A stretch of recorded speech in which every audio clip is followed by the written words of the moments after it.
বীজগণিতিক রাশি চ্যাপ্টার থেকে আজকে তোমাদেরকে আমি টোটাল 16টা এমসিকিউ করাবো। এই 16টা এমসিকিউ করলে এই চ্যাপ্টার থেকে কত ধরনের এমসিকিউ আসুক সবগুলোই পারা যাবে। এই 16টা দিয়েই এই বীজগণিতিক রাশি কমপ্লিট। তোমরা চাইলে এই 16টার বাইরে আরো এমসিকিউ সলভ করতে পারো গাইড থেকে, তবে এই 16টার মধ্যেই সব নিয়ম থাকবে। এই নোটটা আমি তোমাদেরকে ডিসক্রিপশন ও কমেন্ট বক্স দুই জায়গাতেই দিয়ে দেবো। তোমরা যদি কিউআর কোড স্ক্যান করো তাহলে এই পুরো নোটের যে ভিডিওটা যে ভিডিওটা সেটা তোমরা পেয়ে যাবে। এবং যদি স্ক্যান করতে না পারো তোমরা, তাহলে এখানে যদি আঙ্গুল দিয়ে ক্লিক করে লাল বাটনের উপরে, তাহলে দেখবে যে তোমার ভিডিওতে নিয়ে যাবে ডিরেক্ট। এখন করব টাইপ 1 অর্থাৎ মান নির্ণয় সংক্রান্ত যে অঙ্কগুলো সেগুলো। প্রথমে এখানে কিছু নিয়ম দেওয়া আছে, এই নিয়মটা আমরা পরে দেখছি। আগে 1 নাম্বার যে এমসিকিউটা আছে সেটা আমরা সমাধান করি। তো এখানে বলেছে P of X Y Z equal to এত হলে পি অফ 1, -1, 2 এর মান কত।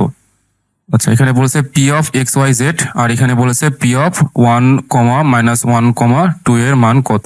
অর্থাৎ এইটা বলতে বোঝাচ্ছে এটা এক্স এর মান, এই -1টা হচ্ছে ওয়াই এর মান, আর 2টা হচ্ছে জেড এর মান। ক্যালকুলেটরের মধ্যে জাস্ট এক্স ওয়াই জেড এর মান বসিয়ে সলভ করলেই এটার অ্যান্সার চলে আসবে। আচ্ছা, এইটা হচ্ছে তোমার 991 ইএস প্লাস। এই ক্যালকুলেটরে সলভ করছি। এই ক্যালকুলেটরটা অবশ্যই এলিজিবল এক্সামে ইউজ করার জন্য, তো তোমরা যদি এটা ইউজ করো কোনো প্রবলেম হবে না। এখানে লিখি এক্স কিউব অর্থাৎ 1 cube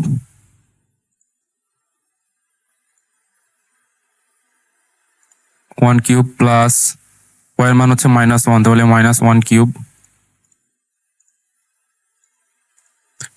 plus Z cube, Z এর মান হচ্ছে 2, তাহলে 2 cube plus 3xyz plus 3 into x এর মান 1, ওয়াই এর মান -1 এবং জেড এর মান 2 ইকুয়াল দিলে উত্তর আসবে হচ্ছে 2, যেটা ঘ নাম্বারে আছে।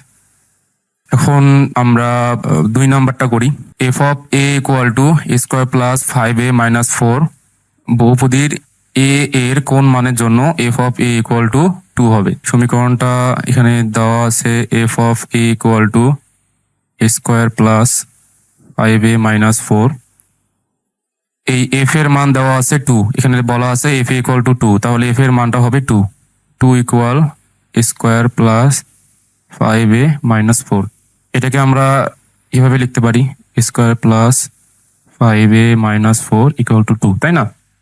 আচ্ছা, এখন দেখো এই +2 বাম পাশে আসলে হয়ে যাবে -2, তাহলে square plus 5a - 4 - 2 equal to 0। অতএব square plus 5a - 6 equal to 0।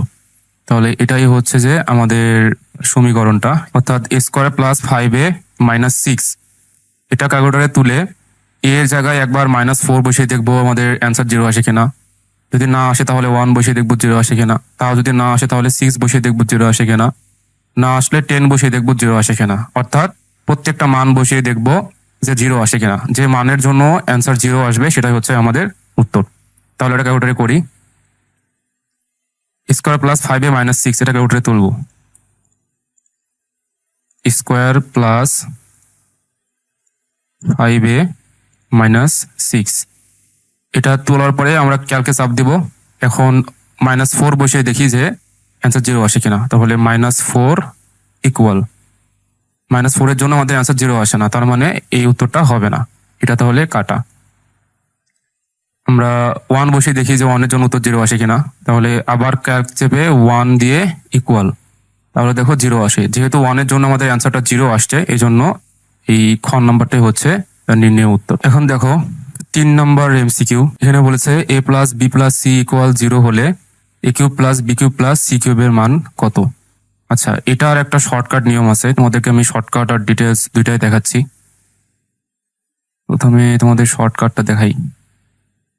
এই ধরনের যে এমসিকিউ গুলো থাকবে, একটা চলকের ঘন প্লাস আরেকটা চলকের ঘন প্লাস আরেকটা চলকের ঘন, 3টা চলকের ঘন যদি যোগ অবস্থায় বা সমষ্টি অবস্থায় থাকে তাহলে অ্যান্সারটা হবে 3 ইন্টু ওই 3টা চলক।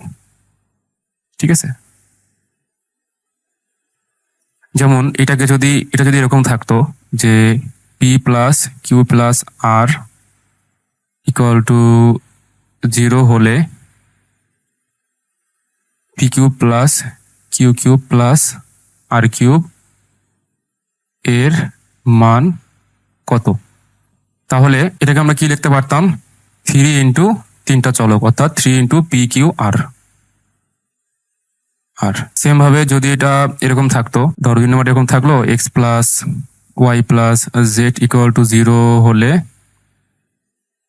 X cube plus Y cube plus Z cube এর মান কত? তাহলে এটার অ্যান্সার কত হতো, 3 ইন্টু তিনটা চলক, অর্থাৎ এক্স ওয়াই জেড। তাহলে সেই হিসেবে এটার অ্যান্সারটা কি হয়, 3 ইন্টু তিনটা চলক, অর্থাৎ 3 ইন্টু এ বি সি। এটা হচ্ছে যে শর্টকাট। এখন তোমাদেরকে আমি ডিটেলস দেখাই যে কিভাবে এটা 3 ইন্টু তিনটা চলক আসে। ওকে, আচ্ছা, আমরা একটা অনুসিদ্ধান্ত জানি, সেটা কি, সেটা হচ্ছে যে A cube plus B cube plus C cube minus 3abc equal to A plus B plus C square plus B square plus C square minus A B minus BC minus C A. এটাকে কিভাবে লিখতে পারি এখন, A cube plus B cube plus C cube minus 3abc equal, এখানে দেখো দেওয়া আছে A plus B plus C equal to 0, অর্থাৎ এটার মান হচ্ছে 0।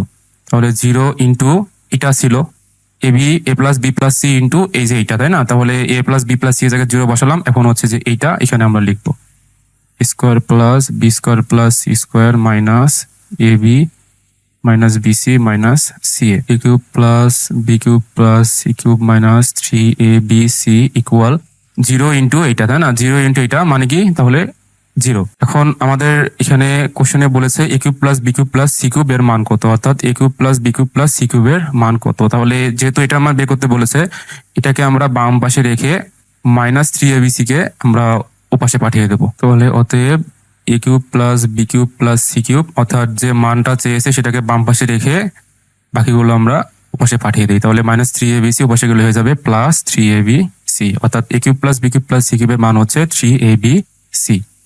এই দেখো 3abc। এখন করবো হচ্ছে আমরা টাইপ 2 ভাগশেষ বের করার যে এমসিকিউ গুলো সেগুলো। এখানে একটা নিয়ম আছে, দেখো যে যত দ্বারা বলবে সেটাকে আমরা 0 ধরবো। তোমাদেরকে আমি ম্যাথ দেখাই একটা, তাহলে জিনিসটা ক্লিয়ার হবে। এখানে 4 নাম্বার ম্যাথে বলেছে যদি পি অফ এক্স ধনাত্মক মাত্রার বহুপদী হয় এবং এ নট ইকুয়াল টু 0 হয়, তবে পি অফ এক্স কে এক্স প্লাস বি দ্বারা ভাগ করলে ভাগশেষ কত হবে? তাহলে আমরা কি নিয়ম দেখলাম, যত দ্বারা বলা থাকবে অতকে আমরা 0 ধরবো।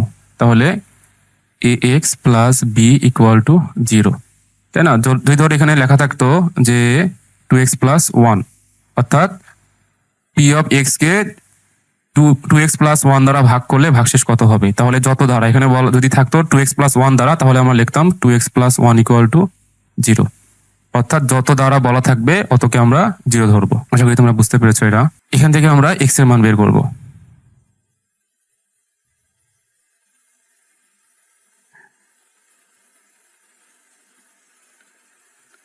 এই x এর মানটা আমরা এই পি অফ এক্স এখানে বসিয়ে দেব। তাহলে আমাদের বলেছে যে পি অফ এক্স কে এত দ্বারা ভাগ করলে ভাগশেষ কত হবে, তাই না? তাহলে x এর জায়গায় আমরা এই x এর মানটা বসিয়ে দেব। তাহলে P of minus B by A, এটাই হচ্ছে যে আমাদের উত্তর।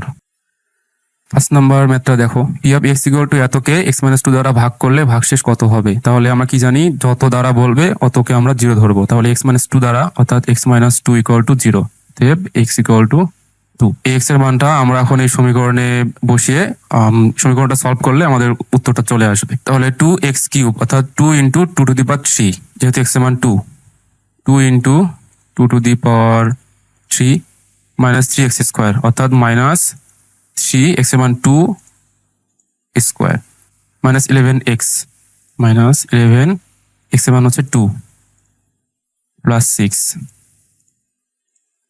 তাহলে উত্তর আসে -12, অর্থাৎ ক নাম্বারটা উত্তর।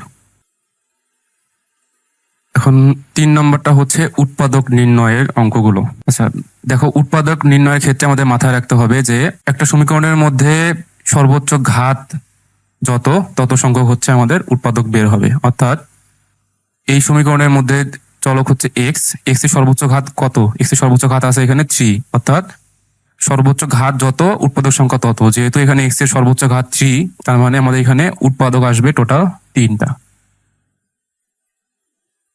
উৎপাদক আসবে মোট 3টি। তাহলে এটা আমরা ক্যালকুলেটরে সলভ করতে পারি। উৎপাদক নির্ণয়ের জন্য আমরা প্রথমে মোডে যাব, এরপর আমরা যাব ইকুয়েশন অর্থাৎ 5 নম্বরে। এরপর দেখবো সর্বোচ্চ ঘাত কত, যেহেতু সর্বোচ্চ ঘাত 3, এখানেও দেখো 4 নম্বরে সর্বোচ্চ ঘাত 3, এক্স এর সর্বোচ্চ ঘাত 3, তাহলে 4-এ চাপ দেব। এই সমীকরণের যতগুলো পদ আছে প্রত্যেকটা পদের সহগগুলো আমরা ক্যালকুলেটরে লিখব এবং ইকুয়াল চাপ দেব। যেমন এখানে 2x³ একটা পদ, এখানে সহগ হচ্ছে 2, চলক বর্জিত যেটা থাকবে সেটাই হচ্ছে এখানে সহগ। তাহলে 2 এখানে বসাবো, 2 ইকুয়াল এক্স স্কোয়ারের সহগ হচ্ছে -3, তাহলে -3 ইকুয়াল এক্স এর সহগ -11, তাহলে -11 ইকুয়াল ধ্রুবক হচ্ছে 6, তাহলে 6 ইকুয়াল। এখন এক্স এর একটা মান আসে -2,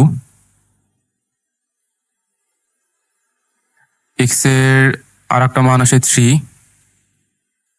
এবং এক্স এর আর একটা মান আসে হাফ। আচ্ছা, তাহলে -2টা পাশে আসলে হয়ে যায় x -2, +3টা পাশে আসলে হয়ে যায় -3। এটাকে আমরা ওই পক্ষকে 2 দ্বারা গুণ করব, তাহলে হয় 2x = 1, কারণ এখানে 2 দ্বারা গুণ করলে 2 কাটা যায়, এখানে 1 থাকে। +1টা পাশে আসলে হয়ে যায় -1, তাহলে 2x - 1 = 0। তাহলে টোটাল 3টা উৎপাদক, এটা একটা উৎপাদক, এটা আর একটা উৎপাদক এবং এটা লাস্ট উৎপাদক। দেখি তাহলে 3টার মধ্যে কোনটা আমাদের অপশনে আছে। দেখো 2x - 1 অর্থাৎ এইটা খ নম্বরে আছে, তাহলে খ নম্বরটা হচ্ছে যে নির্ণয় উত্তর। এখন 7 নম্বর এমসিকিউটা আমরা করি। 7 নম্বরে বলেছে p of x = এত একটি বহুপদী যেখানে x - 1 px এর একটি উৎপাদক হলে m এর মান কত। আমরা জানি উৎপাদক সমান 0 লেখা যায়, যেহেতু x - 1 কে কোশ্চেন উৎপাদক বলছে সেজন্য x - 1 = আমরা 0 লিখতে পারি। এখান থেকে যদি x এর মান বের করি, -1টা বসে যে হয়ে যাবে +1। এই x এর মানটা আমরা এখন এই সমীকরণে বসাবো। তাহলে এই সমীকরণে x এর মানটা বসানোর পরে এই m এর জায়গায় আমরা একবার -5 বসিয়ে দেখবো আমাদের অ্যান্সারটা 0 আসে কিনা, -3 বসিয়ে দেখবো অ্যান্সার 0 আসে কিনা, আবার 3 বসিয়ে দেখবো অ্যান্সার 0 আসে কিনা, আবার 5 বসিয়ে দেখবো 0 আসে কিনা। যে মানের জন্য আমাদের এখানে অ্যান্সারটা 0 আসবে সেটাই হচ্ছে যে আমাদের নির্ণয় উত্তর। তাহলে এটা আমরা ক্যালকুলেটরে তুলি, x এর জায়গায় 1 দিয়ে এটা আমরা তুলি ক্যালকুলেটরে। তাহলে x³ অর্থাৎ 1³ মাইনাস mx² অর্থাৎ m1²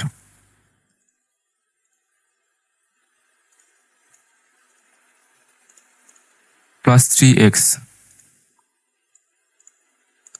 মাইনাস 1। এখন আমরা ক্যালকে চাপ দেব, এরপর -5 লিখে ইকুয়াল প্রেস করে দেখবো যে আমাদের অ্যান্সার 0 আসে কিনা। -5 এর জন্য আমাদের অ্যান্সার 0 আসে না, 8 আসে, তার মানে এটা আমাদের উত্তর না। -3 বসিয়ে দেখি যে এটার জন্য অ্যান্সার 0 আসে কিনা, তাহলে ক্যালক চেপে -3 ইকুয়াল -3 এর জন্য আমাদের অ্যান্সার 0 আসে না, তার মানে এটা অ্যান্সার না। 3 ক্যালক চেপে 3 দিয়ে ইকুয়াল দিয়ে দেখি আমাদের অ্যান্সার 0 আসে কিনা। হ্যাঁ, দেখো 3 এর জন্যও কিন্তু আমাদের অ্যান্সারটা 0 আসে, তার মানে এটাই হচ্ছে আমাদের নির্ণয় উত্তর। 4 নম্বর টাইপটা হলো বহুপদী, মুখ্য সহগ, ধ্রুবপদ ও মাত্রা। এই টপিকটা খুবই ইম্পর্টেন্ট, এখানে কিছু নিয়ম আছে। প্রথমে আমরা দেখব যে বহুপদী, এই বহুপদী হওয়ার জন্য একটা সমীকরণের মধ্যে যে চলক থাকবে সেই চলকের মাত্রাগুলো আমাদের অঋণাত্মক হতে হবে, অর্থাৎ চলকের মাত্রা 0 হতে হবে অথবা 1, 2, 3, 4 এগুলো হতে হবে। মাইনাস জাতীয় কোনো পূর্ণ সংখ্যা হবে না। যদি ঋণাত্মক হয় অথবা দশমিক হয় বা ভগ্নাংশ হয় তাহলে সেটা আমাদের বহুপদী হবে না। আচ্ছা, আর এগুলো যেগুলো আছে সেগুলো তোমাদেরকে আমি অঙ্ক করানোর সময় বুঝিয়ে দিচ্ছি। এখানে বলেছে কোনটি এক্স চলকের বহুপদী, তাহলে দেখবো যে এখানে বহুপদী কোনটা। বহুপদী হওয়ার নিয়মটা কি, বহুপদী হওয়ার জন্য কি হতে হবে, চলকের ঘাত অঋণাত্মক সংখ্যা হতে হবে, তাই না। অঋণাত্মক মানে 0 অথবা 1 অথবা 2 অথবা 3 অথবা যে কোনো তোমার ধনাত্মক পূর্ণ সংখ্যা, অর্থাৎ অঋণাত্মক সংখ্যা হতে হবে ঘাত। আর বহুপদী কখন হবে না, যখন চলকের ঘাতটা ধরো তোমার এরকম দশমিকে আছে অথবা এরকম তোমার ভগ্নাংশে আছে অথবা চলকের ঘাতটা এরকম তোমার ঋণাত্মক অবস্থায় আছে, এরকম হলে আমাদের এটা বহুপদী হবে না। তাহলে এখানে বলেছে কোনটি এক্স চলকের বহুপদী। সোজা হিসাব আমরা দেখব যে চলকগুলো আছে সেই চলকগুলোর যে মাত্রা বা ঘাত বা পাওয়ার সেটা শূন্য অথবা ধনাত্মক সংখ্যা কিনা, যদি হয় তাহলে সেটা বহুপদী। আচ্ছা, 9 নম্বরে বলেছে এম অফ এক্স এবং এন অফ এক্স এত হলে M of X by N of X এর মাত্রা কত। তার মানে আমাদেরকে প্রথমে এই সমীকরণ বা বহুপদীর মাত্রাটা বের করতে হবে, তারপর এইটার মাত্রা বের করতে হবে। মাত্রা বের করার নিয়ম হচ্ছে চলকের সর্বোচ্চ ঘাত যেটা, সেটাই হচ্ছে মাত্রা। তাহলে এখানে দেখি M of X equal to 2x square minus 5x plus X cube plus 7। এখানে চলক হচ্ছে এক্স, এই জায়গায় চলকের ঘাত হচ্ছে 2, এই জায়গায় চলকের ঘাত হচ্ছে 1 এবং এই জায়গায় চলকের ঘাত হচ্ছে 3। আমরা কি জানি সর্বোচ্চ ঘাত যেটা, চলকের সর্বোচ্চ ঘাত যেটা, সেটাই হচ্ছে মাত্রা। এখানে চলকের সর্বোচ্চ ঘাত এখানে পাওয়া গেল, সেটা হচ্ছে যে 3। তাহলে এই বহুপদীর মাত্রা হবে 3। সেম ভাবে এন এক্স ইকুয়াল টু এত বহুপদীর এই চলকের মাত্রা 2, এইখানে চলকের মাত্রা 1। তাহলে দেখতে পাচ্ছি যে চলকের সর্বোচ্চ ঘাত বা পাওয়ার এখানে পাচ্ছি 2, তাহলে এই বহুপদীর মাত্রা হবে 2। এখন বলেছে M of X by N of X এর মাত্রা কত। তাহলে M of X by N of X এর মাত্রা হবে এম অফ এক্স এর মাত্রা মাইনাস এন অফ এক্স এর মাত্রা। এম অফ এক্স এর মাত্রা কত আসছে 3, মাইনাস এন অফ এক্স এর মাত্রা কত বের করলাম আমরা 2। তাহলে 3 মাইনাস 2 ইকুয়াল টু 1। 1 কোথায় আছে, খ নাম্বারে আছে, তাহলে এটাই হচ্ছে আমাদের উত্তর। দেখো 10 নম্বরে বলেছে এত বহুপদীর মুখ্য সহগ কত। তাহলে মুখ্য সহগ বের করার নিয়ম হচ্ছে আমরা প্রথমে মাত্রা বের করব, এই মাত্রা থেকে মুখ্য পদ বের করব, এই মুখ্য পদ থেকে তারপর আমরা মুখ্য সহগ বের করব। তাহলে মাত্রা কি জানি আমরা, মাত্রা জানি চলকের সর্বোচ্চ ঘাত। এখানে চলকের সর্বোচ্চ ঘাত 2, এখানে চলকের সর্বোচ্চ ঘাত 3, এখানে চলকের সর্বোচ্চ ঘাত 4, এখানে চলকের সর্বোচ্চ ঘাত 1। তাহলে এখানে আমরা চলকের সর্বোচ্চ ঘাত পাচ্ছি 4। তাহলে এই বহুপদীর মাত্রা কত 4। এখন দেখো মাত্রা যে পদে থাকবে সেই পদটা হচ্ছে আমাদের মুখ্য পদ। তাহলে মাত্রা কোন পদে আছে, মাত্রা এই পদে আছে, তাহলে এটা হচ্ছে আমাদের মুখ্য পদ। তাহলে আমরা মাত্রা পেলাম কত, আমরা মাত্রা পেলাম হচ্ছে যে 4। তাহলে মাত্রা যে পদে থাকবে সে পদটা হচ্ছে মুখ্য পদ। তাহলে এখানে minus 3x two the power 4 এটা হচ্ছে আমাদের মুখ্য পদ। এই মুখ্য পদের মধ্যে চলক বাদে যা আছে তাই হচ্ছে আমাদের মুখ্য সহগ। এখানে চলক হচ্ছে এক্স, এক্স বাদে শুধুমাত্র -3 আছে, তার মানে -3 হচ্ছে আমাদের মুখ্য সহগ। তাহলে প্রথমে আমরা মাত্রা বের করব, মাত্রা থেকে মুখ্য পদ বের করব, এবার মুখ্য পদ থেকে আমরা মুখ্য সহগ বের করব। 11 নাম্বারটা এখানে বলেছে এত বহুপদীর ধ্রুবক পদের গুণনীয়কের সেট কোনটি। এই ধ্রুবক বলতে কি বোঝাচ্ছে, ধ্রুবক বলতে বোঝাচ্ছে যেখানে কোনো চলক থাকবে না, শুধুমাত্র সংখ্যা থাকবে, তাই না। তাহলে চলক বর্জিত পদ অর্থাৎ শুধু সংখ্যা যেটা, এটাই হচ্ছে আমাদের ধ্রুবক। তাহলে এই সমীকরণটা আমরা একটু সমাধান করি। সমীকরণটা ছিল y³ plus 3y by Y square. তাহলে এই ওয়াই কেটে যে শুধুমাত্র y থাকে, এখান থেকে আমরা y কমন নিতে পারি। y কমন নিলে হয় ওয়াই স্কোয়ার প্লাস 3 আর নিচে ছিল y, তাহলে এই ওয়াই কাটা, তাহলে আমাদের সমীকরণটা আসে ওয়াই স্কোয়ার প্লাস 3। এখানে চলক বর্জিত পদ অর্থাৎ শুধুমাত্র সংখ্যাটা হচ্ছে 3, তাহলে এটাই হচ্ছে আমাদের ধ্রুবক। এর গুণনীয়কের সেট কোনটা, এর গুণনীয়কের সেট হচ্ছে 1 এবং ওই সংখ্যাটি নিচে, তাহলে এটা হচ্ছে আমাদের গুণনীয়কের সেট। যদি বলতো শুধুমাত্র ধ্রুবক কত তাহলে আমরা 3 লিখতাম, কিন্তু এখানে বলেছে গুণনীয়কের সেট, ধ্রুবক পদের গুণনীয়কের সেট, তার মানে যে ধ্রুবকটা বের হলো 3, এই 3 গুণনীয়কের সেটটা এখানে বসাতে হবে। তাহলে 3 গুণনীয়কের সেট হচ্ছে 1,3, তাহলে এটাই হচ্ছে আমাদের উত্তর। এখন আমরা পড়ব হচ্ছে যে সমমাত্রিক রাশি। তাহলে সমমাত্রিক রাশি কোনটা, যে বহুপদীর প্রত্যেকটা পদের মাত্রা সমান তাকে আমরা সমমাত্রিক বহুপদী বলবো, ঠিক আছে। এবং সমীকরণের মধ্যে আমরা XYZ কে চলক হিসেবে ধরবো, এবং যদি XYZ না থাকে সেক্ষেত্রে আমরা ABC কে চলক হিসেবে ধরবো। এখানে দেখো নিচে কোনটি সমমাত্রিক রাশি, তাহলে আমরা কি জানি সমমাত্রিক রাশির ক্ষেত্রে ঘাতগুলো সব সমান হবে। তাহলে দেখো এই সমীকরণটাকে কিভাবে লেখা যায়, এখানে x² y টু দি পাওয়ার 1 তাহলে এই পদটা উপরে গেলে কি হয়ে যাবে, সবগুলোর পাওয়ার মাইনাস হয়ে যাবে, তাই না? তাহলে 5x⁻² y⁻1 plus 8xy square. এটা কিন্তু আমাদের বহুপদী হলো না, কারণ আমরা কি জানি বহুপদীর ক্ষেত্রে মাত্রা বা পাওয়ার কখনো ঋণাত্মক হওয়া যাবে না, তার মানে এটা বহুপদী না আমাদের। তার উপর দেখো এই আমাদের মাত্রাগুলো সমান না। এই সমীকরণটা দেখো, এই সমীকরণের মধ্যে এক্স এর মাত্রা 3, এখানে এক্স এর মাত্রা 1, ওয়াই এর মাত্রা 2, দুইটা মিলে আসে 3, এখানে ওয়াই এর মাত্রা 3, অর্থাৎ এই পদের মধ্যে মাত্রা 3, এই পদের মধ্যেও আমাদের মাত্রা 3 আসে, এই পদের মধ্যেও আমাদের মাত্রা 3 আসে। তাহলে যেহেতু প্রত্যেকটা পদে আমাদের মাত্রা সমান, তার মানে এটা হচ্ছে আমাদের সমমাত্রিক রাশি। এগুলো আমরা দেখি, এখানে এক্স এর মাত্রা 4, এখানে এক্স এর মাত্রা 1, ওয়াই এর মাত্রা 2, দুইটা মিলে যোগ করে আসে 3, এখানে মাত্রা ওয়াই এর মাত্রা 4। তাহলে যেহেতু এখানে মাত্রাগুলো সমান না, তার মানে এটা সমমাত্রিক রাশি না। সেম ভাবে এটা দেখি, এখানে এক্স এর মাত্রা 3, এখানে এক্স এর মাত্রা 2, ওয়াই এর মাত্রা 1, দুইটা যোগ করে আসে 3, এখানে ওয়াই এর মাত্রা 2। তাহলে যেহেতু মাত্রাগুলো সমান না, তার মানে এটা সমমাত্রিক রাশি না। টাইপ 6 হচ্ছে প্রতিসম, অপ্রতিসম ও চক্রক্রমিক রাশি। তাহলে আমরা দেখি যে প্রতিসম রাশি আর চক্রক্রমিক রাশি বলতে কি বোঝায়। প্রতিসম রাশি হচ্ছে দুই বা ততোধিক চলক বিশিষ্ট কোনো বহুপদী রাশিতে যে কোনো দুইটি চলক স্থান বিনিময় করলে, অর্থাৎ রাশির মধ্যে যে কোনো দুইটি চলক স্থান বিনিময় করলে যদি রাশিটা সেম আগের মতোই থাকে, তার মানে সেটাকে আমরা বলবো প্রতিসম রাশি। অর্থাৎ যদি এক্স এর জায়গায় ওয়াই আর ওয়াই এর জায়গায় এক্স বসাই, এটা বসানোর পরে রাশিটা আগে যেমন ছিল পরবর্তীতেও যদি সেমই থাকে, তাহলে সেটাকে আমরা বলবো প্রতিসম রাশি। মধ্যে একটা শর্টকাট দেখিয়ে দিই, X plus Y plus Z, X Y Y Z আর জেড এক্স, অথবা minus X Y minus Y Z minus Z x.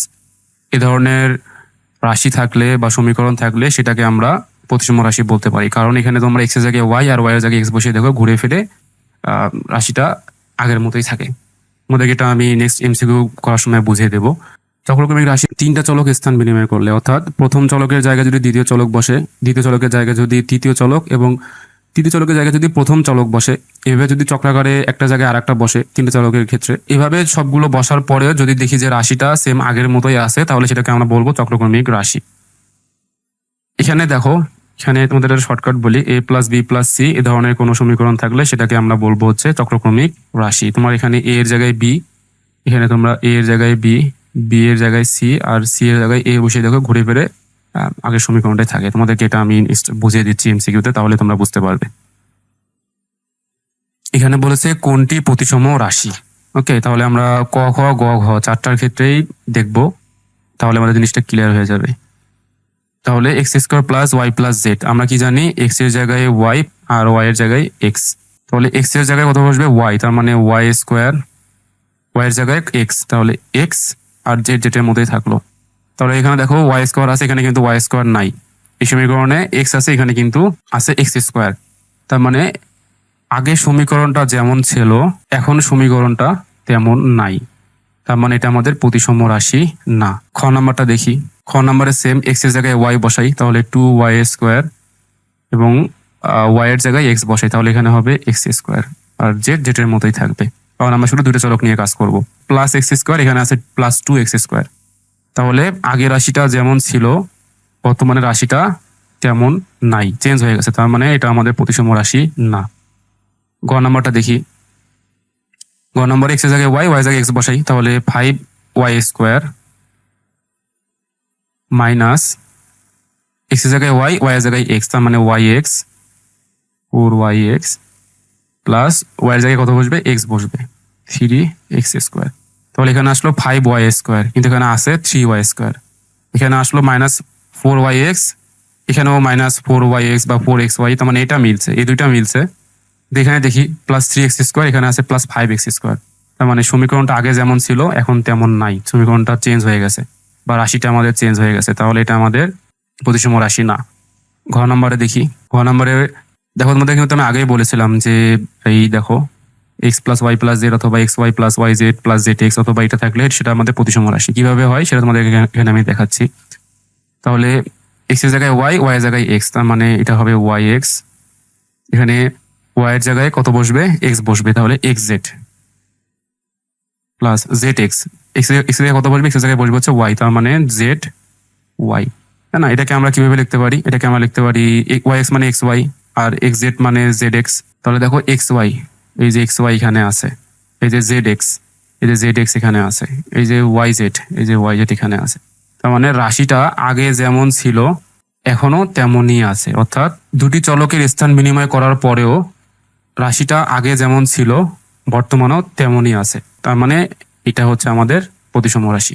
আমরা কিন্তু এখানে বলতে পারো যে ক নাম্বারটায় যদি আমরা ওয়াই এর জায়গায় জেড আর জেড এর জায়গায় ওয়াই বসাই তখন সমীকরণটা কেমন হয় দেখো, এক্স স্কোয়ার এক্স এক্স এর মতোই থাকবে, ওয়াই এর জায়গায় জেড আর জেড এর জায়গায় ওয়াই। তাহলে দেখো সমীকরণটা কিন্তু আগে যেমন ছিল বর্তমানে তেমনই আছে। সেই হিসেবে তো আমরা বলতে পারি এটা প্রতিসম রাশি, কিন্তু প্রতিসম রাশিটা হলো না কেন?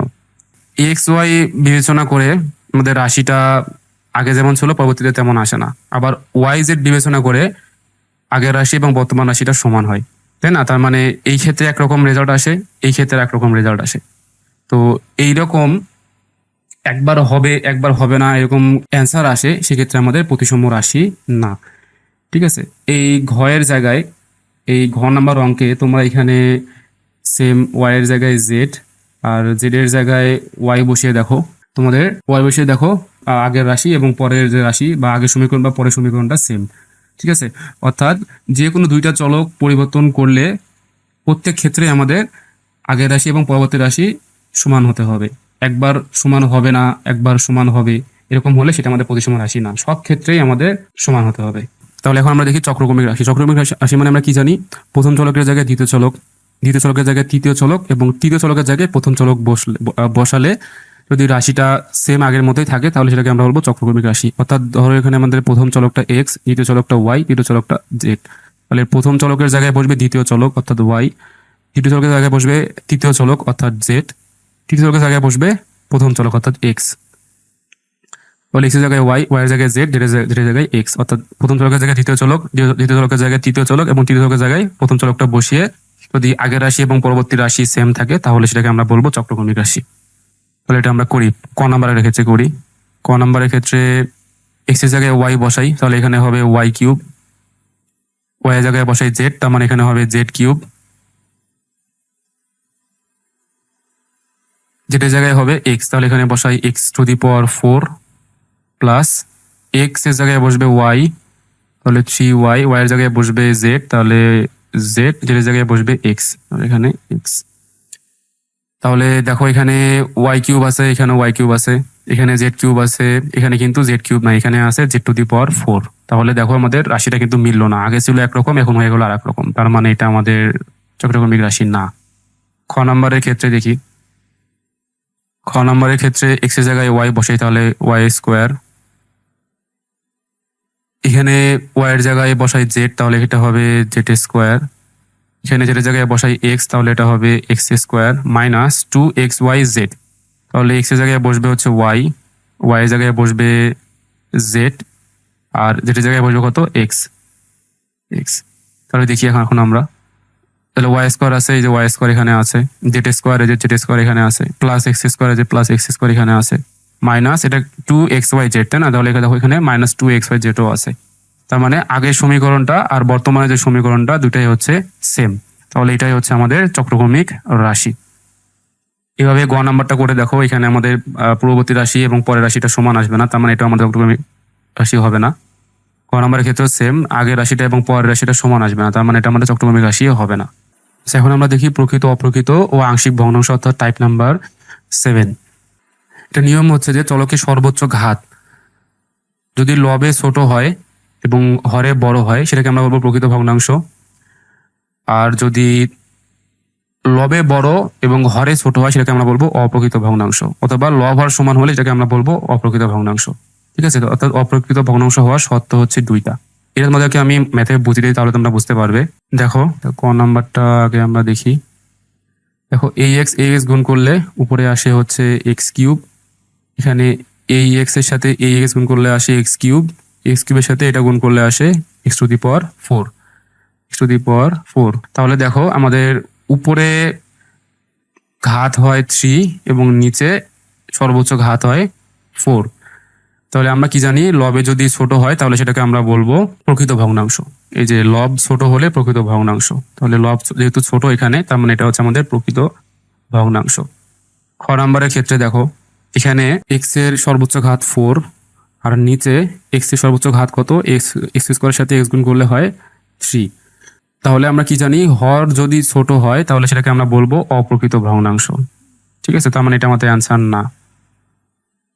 গ নাম্বারটা দেখি, এখানে এক্স এর সর্বোচ্চ ঘাত 3,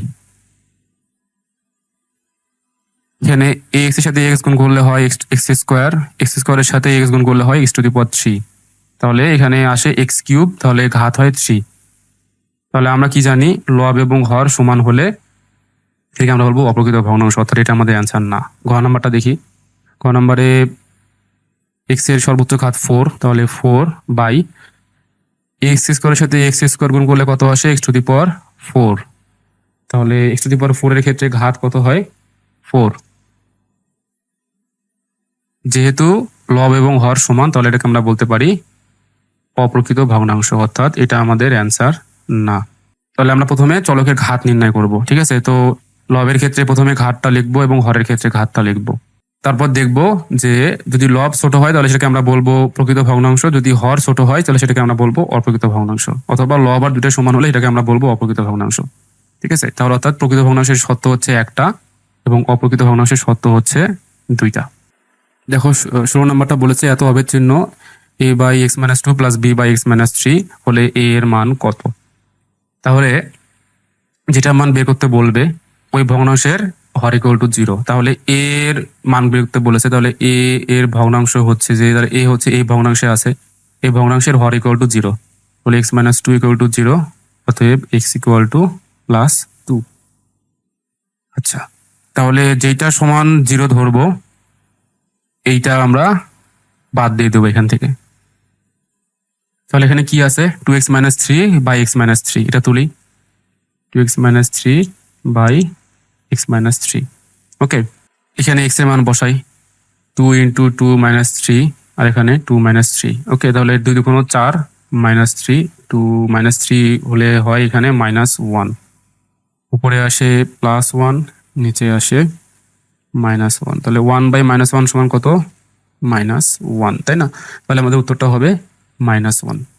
এখন দেখো 17 নাম্বারটা, তাহলে এর আংশিক ভগ্নাংশ নিচের কোনটি। তাহলে আংশিক ভগ্নাংশ করার জন্য আমরা এভাবে লিখতে পারি যে a বাই এক্স, এটাকে আমরা a ধরলাম, তাহলে a বাই এক্স প্লাস একবার b ধরবো এটাকে, তাহলে b বাই এক্স প্লাস 2। তাহলে প্রথমে আমরা a এর মান বের করব, তারপর b এর মান বের করব। তাহলে আমরা কি জানি, যেটা মান বের করতে হবে সেই ভগ্নাংশের হর ইকুয়াল টু 0। তাহলে প্রথমে যেহেতু আমরা এর মান বের করব, তাহলে এই ভগ্নাংশের হর ইকুয়াল টু 0, আর যেটা ইকুয়াল টু 0 ধরবো সেটা আমরা প্রথমে, তাহলে যেটা ইকুয়াল টু 0 ধরবো সেটা আমাদের মেইন ভগ্নাংশে বাদ যাবে। তাহলে এখানে এক্স যেহেতু 0 ধরেছে তার মানে এখানে এক্সটা বাদ। তাহলে এই সমীকরণটা এখন হচ্ছে X plus 4 by X plus 2। এখানে আমরা এক্স এর মান বসাই, এক্স এর মান 0, তাহলে 0 প্লাস 4 সমান 4 আর 0 প্লাস 2 সমান 2, তাহলে 2 দুগুণ 4, তাহলে আমাদের অ্যান্সারটা আসে 2। ওকে, তাহলে a এর মান হচ্ছে 2। এই b এর ক্ষেত্রে এখন আমরা b এর মান বের করব। তাহলে আমরা কি জানি, যেটা মান বের করতে হবে সেই ভগ্নাংশের হর ইকুয়াল টু 0। যেহেতু b বের করতে হচ্ছে তাহলে b যে ভগ্নাংশ আছে সেই ভগ্নাংশের হর ইকুয়াল টু 0। তাহলে আমি লিখতে পারি x প্লাস 2 ইকুয়াল টু 0, অতএব x ইকুয়াল টু মাইনাস 2। যেটা ইকুয়াল টু 0 ধরবো সেটা আমরা মূল ভগ্নাংশে বাদ দিয়ে দেব। ঠিক আছে, তাহলে আমাদের মূল ভগ্নাংশটা ছিল এরকম X plus 4 by X into X plus 2। যেহেতু এক্স প্লাস 2 কে আমরা 0 ধরছি, তার মানে মূল ভগ্নাংশে এক্স প্লাস 2 কে আমরা বাদ দিব। ভগ্নাংশটা হচ্ছে এরকম এক্স প্লাস 4 বাই এক্স। এখন এক্স এর জায়গায় আমরা এক্স এর মানটা বসাই, তাহলে এক্স এর মানটা হবে মাইনাস 2 প্লাস 4 বাই মাইনাস 2। তাহলে মাইনাস 2 প্লাস 4 করলে হয় প্লাস 2, নিচে ছিল আমাদের মাইনাস 2, এটা কাটা দিলে 1, তাহলে আমাদের অ্যান্সারটা আসে মাইনাস 1, অর্থাৎ বি এর মান আসে মাইনাস 1। ওকে, তাহলে আমাদের সমীকরণটা হয় a এর জায়গায় 2, তাহলে 2 বাই এক্স, আর b এর জায়গায় মাইনাস 1, মাইনাস ওয়ান প্লাস মিলে হয় minus one by X plus two. তাহলে এটাই হচ্ছে আমাদের নির্ণয়ের উত্তর, অর্থাৎ এইটা।